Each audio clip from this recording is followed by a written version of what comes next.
श्री स्वामी समर्थ. कथा सरिता या तुम्हा सर्वांच्या लाडक्या यूट्यूब चॅनलमध्ये मनापासून स्वागत.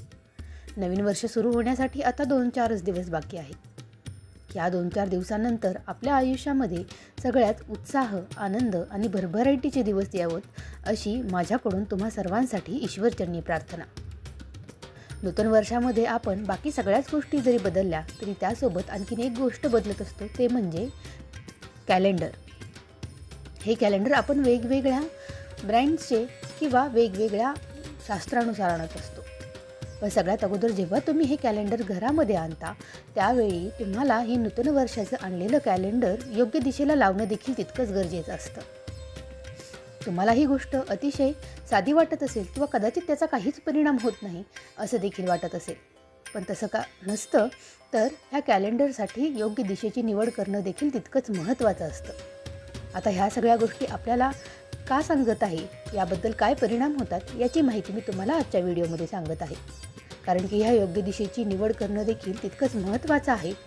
आणि चुकीच्या दिशेला लावलेलं जर कॅलेंडर हे तुमच्या प्रगतीमध्ये अडथळे आणू शकतं. तुमच्या घरामधली सुखसमृद्धी नाहीशी होऊ शकते. त्यामुळं आपला हा व्हिडिओ शेवटपर्यंत नक्की बघा आणि कॅलेंडर कशासाठी लावायला हवं आणि तिची योग्य दिशाच असायला हवी या सगळ्यांची माहिती तुम्हाला मी या व्हिडिओमध्ये देत आहे. सर्वात अगोदर आपण कॅलेंडर लावण्याच्या शुभ दिशा जाणून घेऊया. तर वास्तुशास्त्रानुसार कॅलेंडर लावण्यासाठी तुम्हाला उत्तर, पूर्व आणि पश्चिम या 3 दिशा सर्वोत्तम मानल्या जातात. कारण उत्तर दिशा ही कुबेर देवाची मानली जाते. उत्तर दिशेला तुम्ही कॅलेंडर लावलं तर तुमच्या आयुष्यामध्ये नवीन संधी, नोकरीमध्ये बढती आणि आर्थिक लाभ मिळण्याची शक्यता असते. त्यामुळं तुमच्या घरातील उत्तर दिशेला हे कॅलेंडर तुम्ही अवश्य लावू शकता. यासोबतच आणखीन एक पर्याय म्हणजे पूर्व दिशा. कारण की पूर्व दिशा ही सूर्याची दिशा आहे. पूर्व दिशेला कॅलेंडर लावल्यानं तुमच्या घरामधील सदस्यांची प्रगती होते, मानसन्मान वाढतो आणि तुमच्या मुलांच्या अभ्यासामध्ये एकाग्रता वाढते. त्यामुळं जर तुम्ही उत्तर दिशेला पर्याय शोधत असाल तर पूर्व दिशा हा योग्य पर्याय आहे. यासोबतच तुम्ही पश्चिम दिशेला देखील हे कॅलेंडर लावू शकता. ही दिशा म्हणजे वरुणाची दिशा मानली जाते. या दिशेला कॅलेंडर लावल्यानं रखडलेली कामं पूर्ण होतात आणि तुमच्या व्यवसायामध्ये गती यायला सुरुवात होते. त्यामुळं तुम्ही उत्तर, पूर्व आणि पश्चिम या 3ही दिशा ध्यानात ठेवून तुम्ही आणलेलं नवीन कॅलेंडर ह्यापैकी कोणत्याही एका दिशेला अवश्य लावा. आता तुम्हाला ह्या परिणामांसोबतच कोणत्या दिशेला कॅलेंडर आपण लावणार नाही आणि त्याचे काय परिणाम आहेत किंवा ते कॅलेंडर त्या दिशेला का लावायचं नाही याची देखील माहिती जाणून घ्या. कारण की त्यानंतरच तुम्हाला योग्य दिशेबद्दलचं महत्त्व लक्षात येईल.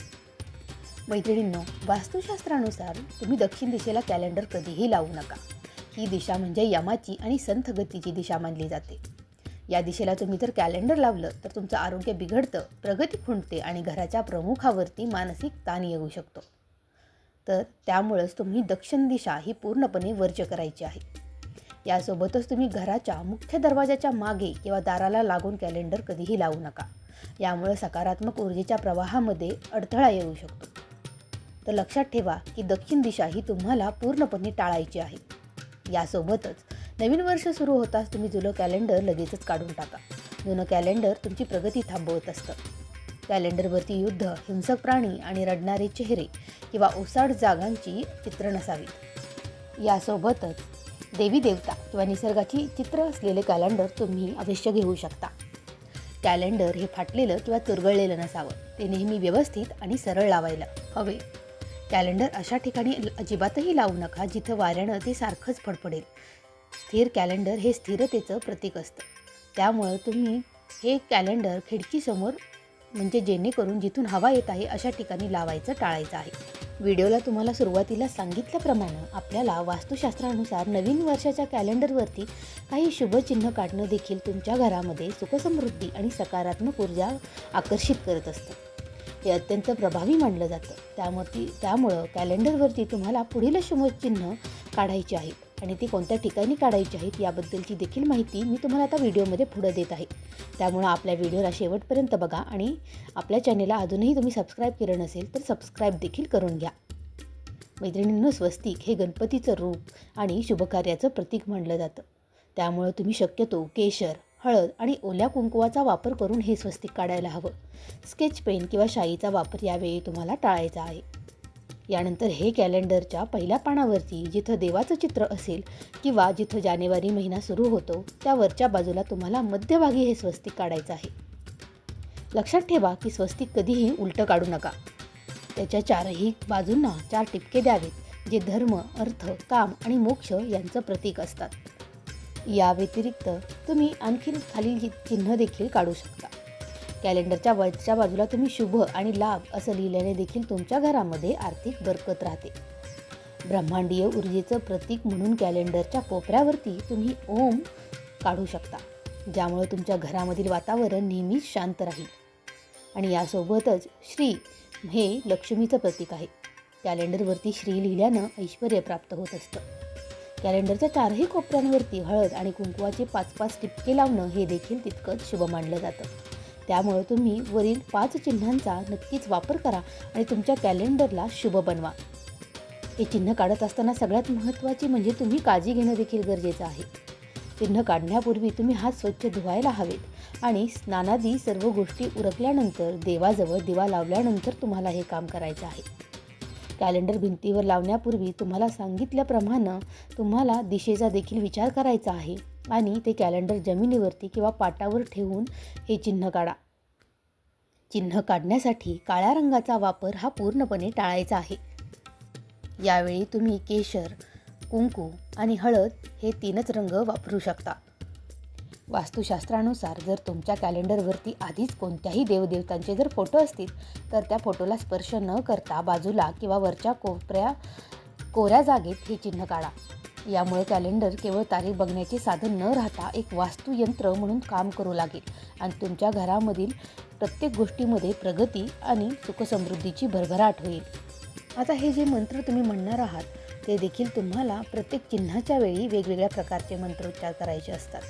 जेव्हा तुम्ही कॅलेंडरवरती स्वस्तिक काढणार आहात त्यावेळी तुम्ही ओम स्वस्ती न इंद्रो वृद्धश्रवाः स्वस्ती न पूषा विश्ववेदाः स्वस्ती नस्ताक्षो अरिष्टनेमी स्वस्ती नो बृहस्पतिर्दधातु ह्या मंत्राचा उच्चार करायचा आहे.